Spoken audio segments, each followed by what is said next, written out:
We are live here at the offices of Scarce City. I am your host today, Chris Tremount, Chief Executive Pleb at Scarce City. Wow, we have a special one for you today. We are auctioning off Cryptograffiti's original of the United Nodes of Bitcoin. It is the back of the note. And we have Cryptograffiti joining us here in a second to talk you through this artwork. We're going to talk about Bitcoin art. We're going to talk about BTC versus Fed and everything in between. Before we welcome him on, I want to do a quick introduction on Lightning Auctions for anyone who's new here. The auction is currently live. We're accepting bids. We actually have a high bid already of 5 million sats. We're already sitting at about 3,000 USD from M.BTC. Oh man, we got some hot action here. There's some serious interest in this one already. All right, so let's say you want to place a bid. What you do, you come down here, put in how much you want to bid. We do the math for you. Put in your email address. If it is your first time placing a bid on Scarce City, you will input a display name. The display name is what appears here in the bid table. Your email address stays private. Once you're good with that, you place your bid. You'll be directed to BTC Pay server to deposit a small amount of your overall bid. So you can see for my bid here of just over 10 million sats, I would need to place a deposit of about 123 USD. You can do that over Lightning for instant, anonymous, collateral payments. You can also pay on chain. However, keep in mind that we do need those on-chain bid deposits to confirm within the standard auction time. You will get wrecked on fees, and within the final 15 minutes, on-chain bid deposits are disabled. We call the final 15 minutes the hot zone. Any bids placed within that time, they reset the countdown to 15 minutes to make sure nobody's sniping this auction away. The auction cannot end on a pending bid, so if someone presses the place bid button, they have a couple minutes to pay that Lightning invoice. Even if the countdown rolls to zero. If they do not pay that invoice, the auction is over. If they do, we're reset to 15 minutes. And that's all the major highlights I want to hit here. Without further ado, I'm going to welcome on our special guest, Cryptograffiti. Are you there? Hey, Chris, how's it going? I'm doing great, man. How are you? Good. Thanks for having me. Thanks for everything that you're doing at Scarce City and giving a platform, figuratively and literally, for artists to do more with their work. So I'm honored to be on here. I think what you're doing is amazing. Dude, that means so much. And, we're just honored to take part in this. When I got into Bitcoin, I was seeing your tweets, your artwork from my early days as an early pleb. And to be able to talk with you today and have the pleasure of auctioning off such an amazing artwork that, has had so much of an impact, which we're going to get into, it's just mind blowing to me. So I feel truly blessed for this. This will be fun, man. We'll just try not to think about the permanence of the internet. I'm not a big public speaker, but we'll do it. It's all good, man. We're live. We're recording. We're going to keep it casual, though. No pressure. We got a lot of interesting things to talk about. Cool, sure. Man. Well, most of these interviews, they start off with the typical, how'd you get into Bitcoin? And of course, I want to get into that. But before we do, I want to start off with something that I feel like gives some context to, the overall scene. So I heard you on a podcast, you were talking about, displaying your work for the first time. Can you tell us a story or some stories about doing that? Sure. Yeah. So early on, it was really just trying to get out there in any way possible, right? So I was shy when I first got into the scene, and growing up in the San Francisco area and not being a programmer and being surrounded by a lot of really brilliant people and just kind of feeling like you didn't fit in sort of made me sit in the back at the meetups and not be very vocal as I was trying to take a lot of this stuff in. But the first time that I showed work, it was going to be like my icebreaker where I could now talk to people and use it as a way of furthering my learning. And I had started making these reimagined bank logos and doing some street art. in the Bay Area and attaching QR codes with public and private keys.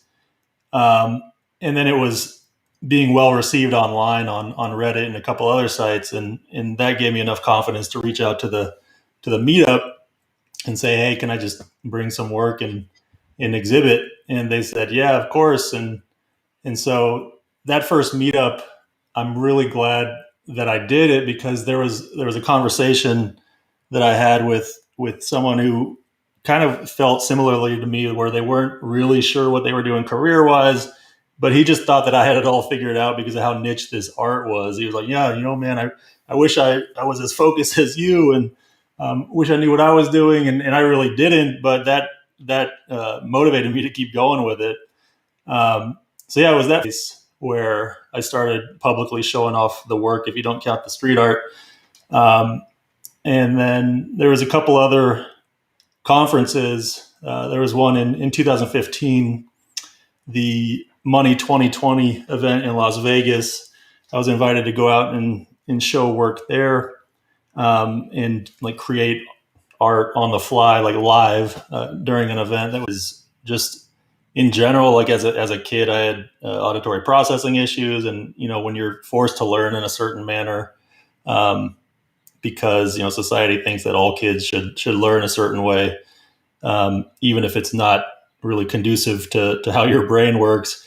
It kind of breeds some resistance to authority, and so I think you'll find a lot with artists and company founders. They were quote unquote bad kids growing up because they were rebelling because they didn't really fit in with the status quo. But like later in life, I had an incident involving drugs in school, where there was civil asset forfeiture involved, even though there weren't like any charges that stuck.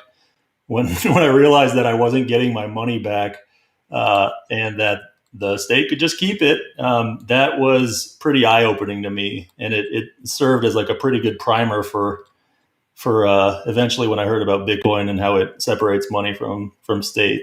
My interest. And then, I was just reading more and more, and I saw the concept of Hashcash.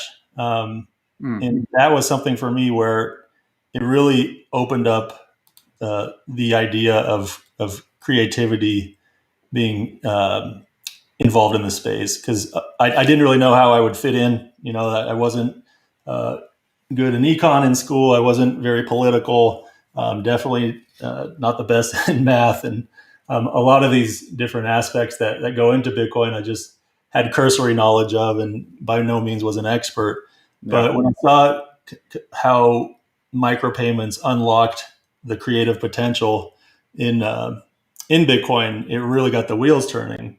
So this idea of being able to combat email spam by paying small amounts per email, I applied that to different scenarios. I'm big into like DJ culture, and what if there's some interesting ways that artists and musicians can get paid with micropayments, and then I started doing this street art and attaching QR codes with just sort of like test. I thought, for the space, because here's this tech centric city that I live in, and if I'm going to get involved, let me just try out some of this stuff involving the art and the tech, and if there's a response to it, then that will go. So I started doing some experiments that involved artwork with public and private keys, and then I was just really hooked. I knew that I was going to be involved in art. Seemed like it would be the way to do that. But you're thinking about artists getting paid and musicians getting paid at such an early point. Like, we're just now at the stage where that's really becoming possible at scale with what's happening on the Lightning Network. And it sounds like you had really incredible foresight and seeing the potential early on. Well, I felt fortunate, again, because of where I lived and being in the space. And so I almost felt indebted by it. And that was what got me into start really creating it. I recognized that in order for me to kind of wrap my head around it, it took a considerable effort. And I wanted to try and figure out a way to contribute. But yeah, so I was really just fascinated behind the different ways that the technology could infuse itself in the art, and so that's been sort of a theme through the work that I think is fun to explore and will be from here on out too. Absolutely. Yeah. I definitely want to get into some examples here. Before I do, I gotta call out the highest bid. We're at 17 million sats, almost at 10,000 US, and it is by shitcoin.com, who just got outbid by Chief Monkey. Wow, 20 million sats from Chief Monkey. Pretty hot action to start off. Gotta love the pseudonyms in this space. Yeah, shitcoin.com got a free show there, but I think they paid for it. They deserve it. That's brilliant. Going with the domain. I'm tempted to go to it on air, but I think that's just a little bit too risky. People can do that on their own time. All right, dude. So, all right, we got your Bitcoin story. We got your Bitcoin art story. What inspired you to create the United Nodes of Bitcoin? Well, so this was during the bear market of 14 and 15. So after that meetup I referenced, but before the Money 2020 event, which was like toward the end of 2015, the price of Bitcoin was down, and I had to kind of just figure out what to do for money. And so this was also when like remittance payments was going to be the thing for why Bitcoin was going to catch on. And so I illegally Airbnb my place, and I moved down to Mexico because the cost of living was cheap, and I wanted to just learn more about remittances and talk to people there. And in general, like for me, it's easiest to just literally just go to where the action is to learn about it, rather than read about it online. I just like to try and immerse myself. So I was traveling around Mexico and talking to people in my broken Spanish about Bitcoin and this, dinero digital. And it forced me to try and summarize it very succinctly, which is important, I think, for Bitcoin activism art. And then also, I was trying to make work that was more portable. So thinking like smaller. And yeah, so when I returned for the holidays or something over that time period, that was it. I was like, okay, what can I make that's smaller scale? And I was finding in talking to people in Mexico that having some sort of anchor in that which they were already familiar with, because talking about Bitcoin and not referencing our current financial system was proving more difficult. So comparing it to things like gold and fiat was proving better in speaking with people. And so that inspired this rework of the dollar. And so, yeah, so I came back and I moved in with my parents at the time. And so then I wanted to, and then I met who is now my significant other. And so I was going to stay put, and I started working towards a show and building up a body of work. And so United Nodes was going to be one of the pieces for the show the next year. Awesome. And tell us about that event. What were their reactions to the piece when they saw it? Yeah, well, there were two. So the first one was in May of 2016, and that was called Proof of Art. Mm-hmm. And so something that I put together with the Bitcoin meetup and invited some other artists to come, and everyone said yes, which was really cool. We had Troy there from cryptoart.com and Coin Artist, and Matt Zipkin and Max from Keylara Coins, and people just flew in from all over, and it was this awesome night. So that was where I first showed it. But it was really the second exhibit that made me realize this piece would be important in my career. I was invited to show work at Digital Garage in San Francisco. They were hosting a Bitcoin and blockchain related conference. And they said afterward, I could just stay until someone else needed the adjacent empty space, which they usually would rent out to big companies that were trying to like debut products to the tech folk. And so I got really lucky, and it was 7 months before someone went in there. And so here I was on Market Wow. Street, which is like smack dab in the main street in San Francisco where all the action is. And I had this sign out front that said, Bitcoin accepted here. And so for the next several months, people would come in off the streets. They'd be walking around usually with like an ice cream cone from the burger place next door. And then they would end up perusing the gallery and in front of this United Nodes. And eventually, I'd go up and say, I have any questions? And they'd be like, wait, you do art that relates to Bitcoin? Maybe they'd heard about it in the news. I would explain, yes, here's why I think it's important. And I'd walk them through the various terms that are on the bill and explain, how this new movement is different than the old way of money.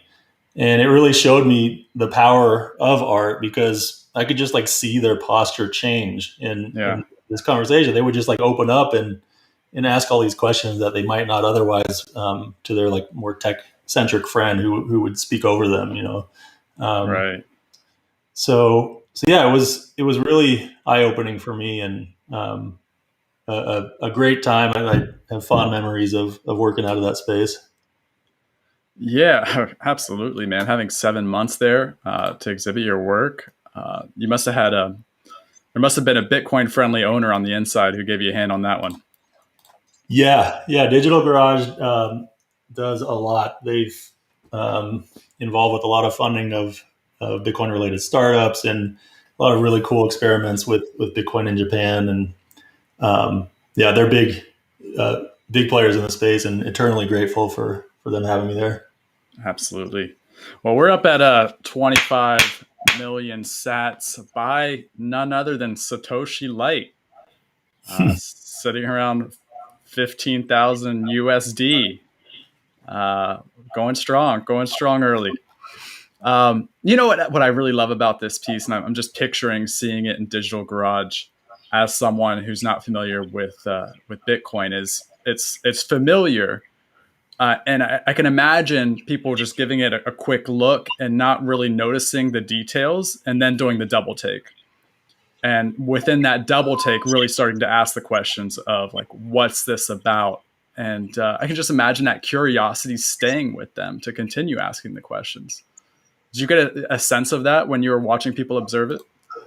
Yeah, I think deeply about that specifically, and what catches people's attention in general. And I'm kind of fascinated with marketing and advertising and the history, and people like Edward Bernays, who's like the godfather of PR, and some of the techniques and tactics that he used to bring products to market. And with the activism based art, it's really, a lot of it is rooted in marketing and advertising and trying to get a message across, versus maybe more abstract art. So that was really it, thinking that, in general, people like money and they want money. So that sort of double take, which is, commonly found now on social media and different tactics that they try to use to get us to stay on the page, sort of similar, like grab their attention with something that they might already know. And then when they see that there's something unique about it, they're already sort of there in wondering. So that was similar to if we're segueing into the BTC versus Fed stuff, that same with the billboards. I had some people are like, oh, it's too hard to read at that scale, but really the idea was that they wouldn't be reading the dollar. The dollar was more to just attract the attention, and then they would the message that was next to the dollar, and then see the handle to where they could learn more about what is this message all about, and how does it pertain to money or my money, and there's this Bitcoin logo. I should check it out. This is a little intriguing. That's really cool to hear you say that, because looking at the billboards, it definitely comes across kind of in a subconscious way, but fascinating to hear that you thought about it in that level of depth. Before we get into the details, for anyone who's been living under a rock, tell us about BTC versus Fed. Yeah, well, I wanted to do something after creating the back of United Nodes, and because of that experience with the exhibit in 2016, I felt that something similar would be good, but just to try and go bigger with it, right? And it started where it was just going to be like a wheat paste, like a big one though, here in San Francisco, maybe near the Mint. Um, but then I thought, that this was when it was being developed was when COVID started to unfold, um, and then this quantitative easing that was being discussed. I thought that the messaging should really align with it because everyone was about to experience something unprecedented. And then it morphed into, okay, well, maybe I should do it near the Fed in DC. But just one message I didn't think would really cut it. And so then I saw with the opportunity of having something with the 12 different branches, there would be the ability to just add to the message. And so the concept took a lot of twists and turns, but ultimately it became, how can I continue to just teach people about what I've learned about Bitcoin and why it's important, especially now, um, through these billboards and through some messages that all sort of tied together in some fashion. Um, and yeah, and then the ability to pull it off like all at once was top of mind because I thought that there was a good chance it would just be shut down if it like slowly rolled out. And Hmm. um, so then sort of reluctantly like, okay, I should probably get like some billboard companies involved because it should be all at once, and doing that personally and going to the different dozen cities and having it go off without a hitch would be challenging.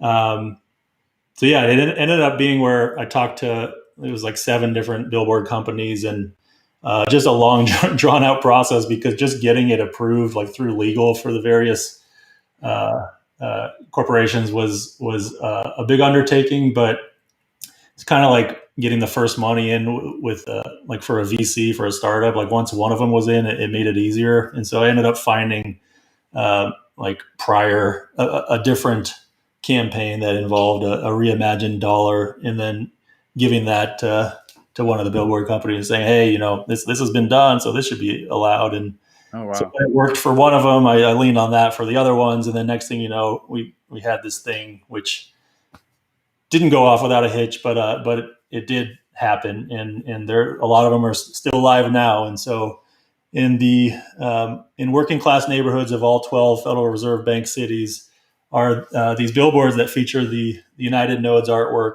and messages, and then they redirect people back to um, social media. So for Twitter and Facebook and Instagram at BTC versus Fed, at BTC vs FED, where they land on a thread that uses the different messages to explain what's transpiring and how unlimited money printing will affect them via inflation and a growing wealth gap. And so through the images of the billboards, it tells a story, and that was kind of the end game. Try to direct them to this thread where they can read about in very simple terms, which was a fun exercise. Like to take everything that I've learned about Bitcoin and what's going on with our broken financial system, and try and sum it up in tweet length so that it's really easy to digest, and people who are new to Bitcoin can readily understand what's going on, like what is happening, and what is this Cantillon effect, and why is it going to hurt me and my family in the future, and why should I be paying attention, and why should I buy or earn Bitcoin? I think it's the most important message in Bitcoin, and that the impact that the Fed has on inequality, it's really hard to wrap your head around. Like even, as someone who I'm a geek when it comes to these things. It took me years to really understand like the mechanics of it, and just like explaining it to people who are not already, you know, global markets nerds or economists. is a huge challenge. And I think not just in the tweets, but in the billboard phrases, you simplified it in the best terms that I can imagine. Can you tell us, like, how did, like, or better yet, what's the message that you feel like resonates best with people? Like, for example, I'm staying with my parents right now, and they have friends come over and they know I'm working in Bitcoin, and everybody asks about it, and their eyes just gloss over when I start talking. Like, Yeah. what is the way to talk to normal people about Bitcoin? Something else that I found really helped during that exhibit, where it was like literally thousands of people that came in over the 7 months, was trying to have it relate to something that they're interested in, because people just in general like talking about themselves. So I would show them the art, but then I would try and get them to bring up something that they're interested in, and then tie it into like one of their hobbies or something. And so we're now luckily at a point too where there's probably someone who's of note in a particular industry who's into Bitcoin too, that you can, like, if they're they've already tuned you out due to years of sibling rivalries or something, and you can just, but they're into the NFL, maybe send them an interview with Russell Okung, who's Mm-hmm. talking about Bitcoin. But if they are more open-minded and just new to it, in general, I think it's just like important to convey that so much of what we're being fed is not true, and so mainstream media is incented to lie in so many ways, and you have to really dig in and look at who's giving the message and why would they be giving it.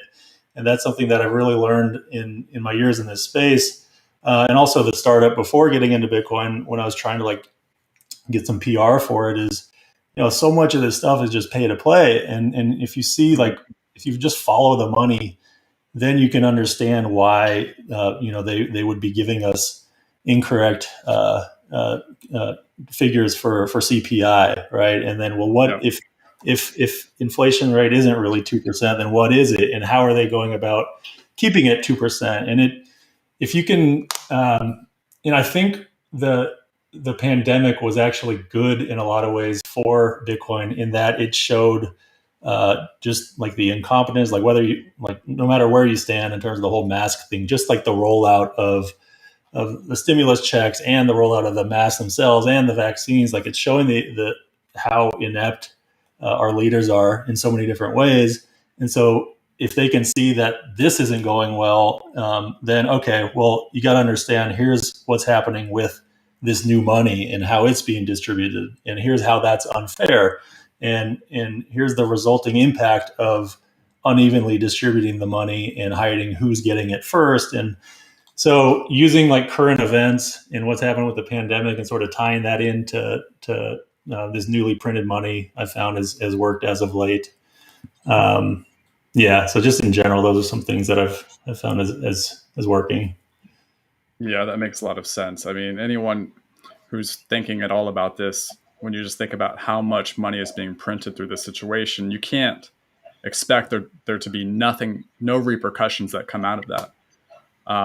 I especially like this billboard that I'm showing here, where $1 from 2010 buys 42 cents of goods today, while CPI, to your point, has been stable at below 2% supposedly.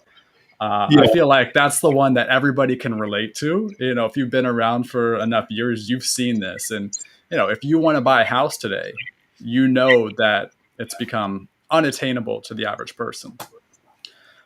So putting it into the context of people's wallets, I think is a really effective technique.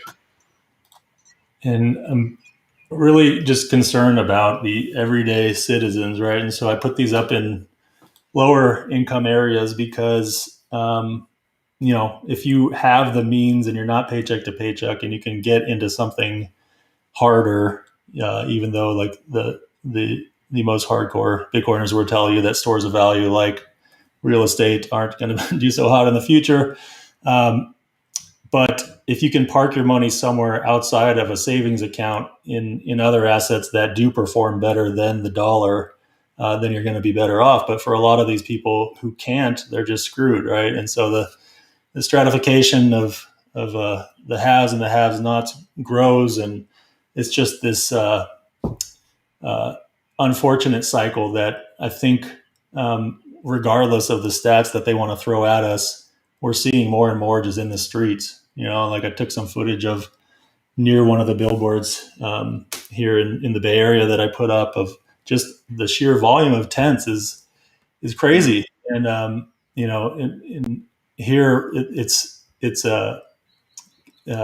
just more than most areas of the country, probably because of the new money in San Francisco and the just the eliminating of the middle class. It's really on full display. But when I showed that image, I had people chiming in from all over the country saying, "Yeah, it's really getting bad."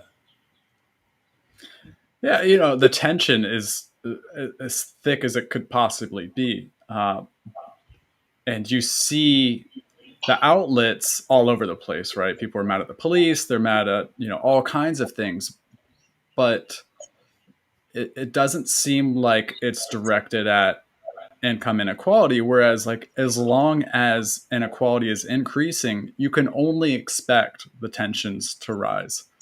So that's why I think this is so important, because I feel like a lot of people out there are angry, and they feel like things aren't fair, but they don't understand what the cause of their situation is. And I feel like there needs to be more of this education to just help people understand. And also, I mean, most importantly, is help them understand that there's a way for them to opt out. Exactly, and they're right to be angry in how they're channeling that anger. We're seeing in a lot of conflicts happening in the streets and protests, and for me, I think that, as one of the billboards explains, that Bitcoin is a peaceful revolution, and in order to affect lasting change, we need to hit the powers that be where it hurts, and that's the pocketbook, and opt out of this system that they've put in place that rewards insiders and look to a plan B. And so for me and a growing number of people, Bitcoin is that plan B. Absolutely. And can you tell us a little bit about what the responses have been from this campaign, specifically from people who were just getting introduced to Bitcoin? Yeah, it's been really great. I've had a lot of people reach out and want to learn more and just get some like further links and insights to further their education. And some people who just like are inquisitive but don't even really know what it's about. Like, what is it? Like, just plain, what is this all about? And I'll explain further.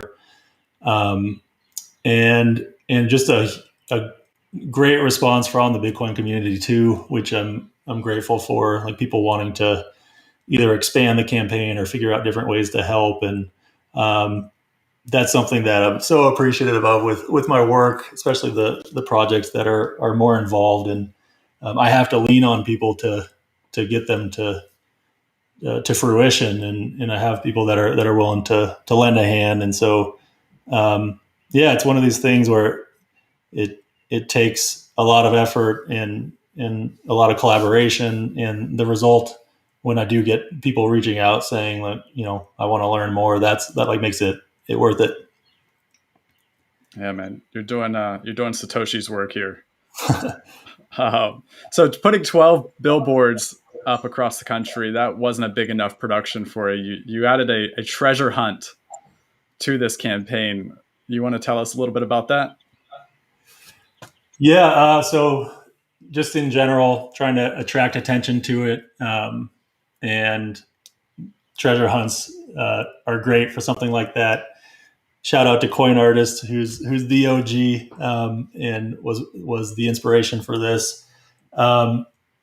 I wanted to just bring more eyeballs to it, and also I thought that there was something interesting about taking this medium, which traditionally in this debt-based society gets people to buy and spend on things that they don't necessarily need, to prop up the economy with figures that relate to spending, and sort of hacking it and flipping it on its head to to do the opposite, to teach about this new era of a savings focused money, and then also have the billboard distribute some of it. And so, with the one that's closer to me, the idea was to just, instead of having the serial number printed on the bill, I would have that billboard blank, so no serial numbers. Then I would go up and then write a private key, and put the word out that I needed help with something. And not sure if he wants to be named or not, so I'll keep it close to the vest. But immediately got a volunteer who came and filmed for me, and totally forgot that I was I'm deathly afraid of heights, and so got there and had, you could see with the video, like the first ladder is short, and so got up there and was just scared shitless, and started writing it. And then when I got to the right side, the higher version, I couldn't reach it, so then we had to scramble and go to Home Depot and get a bigger ladder. Came back, and then like the grading that you stand on, it was just precarious. So like the feet of the ladder were like, so I ended up, like, because I was so distracted because I thought I was going to die, I couldn't write the full private key up there. I ran out of room. And that was just going to be it. Like, there wasn't going to be all these different clues, but because I ran out of room, I had to pull an audible and figure out some other way of continuing this thing. So billboard was up for a while, and while I was like formulating this plan to release some of the other characters, with the idea being that if someone could figure out all the different characters from these clues, then they could sweep the Bitcoin that was in there. So so the first clue was either you can go find the billboard and see the different characters there, or online, if you weren't local to the billboard, the portion of the private key was blurred out, but you can go through the thread. I had like compiled a little video where I hid the different characters within this thread, and then you could get those characters from the private key that way instead. So you didn't have to be local to it. I wanted everyone, all over the world, to be able to participate in this thing. So that was the first clue, and then over the course of several others, it was eventually figured out, and it was a team of 2 people. Did you want to go through the other ones? Yeah, let's go through it. Okay. Yeah. So the second clue, and in general, like when I figured out that I'm going to need like multiple clues here, I wanted to like not only pay homage to coin artists by doing the treasure hunt in the first place, but also to other like Bitcoin creators, and like give them a nod to people that are contributing to the space. And so that was the general theme, even though I didn't say that. But if you were into Bitcoin, you had a big advantage, because like this clue, for instance, Bitcoin is mind altering. Even today in small amounts, they'd know best.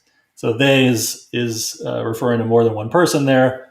Mind altering, small amounts. There were a few people that got this one quickly because they follow Max and Stacy's podcast, the Orange Pill podcast, and then they do a microdosing recording as well. And so I had reached out to Stacy, and she just I didn't expect her to do this, but she just straight up right away.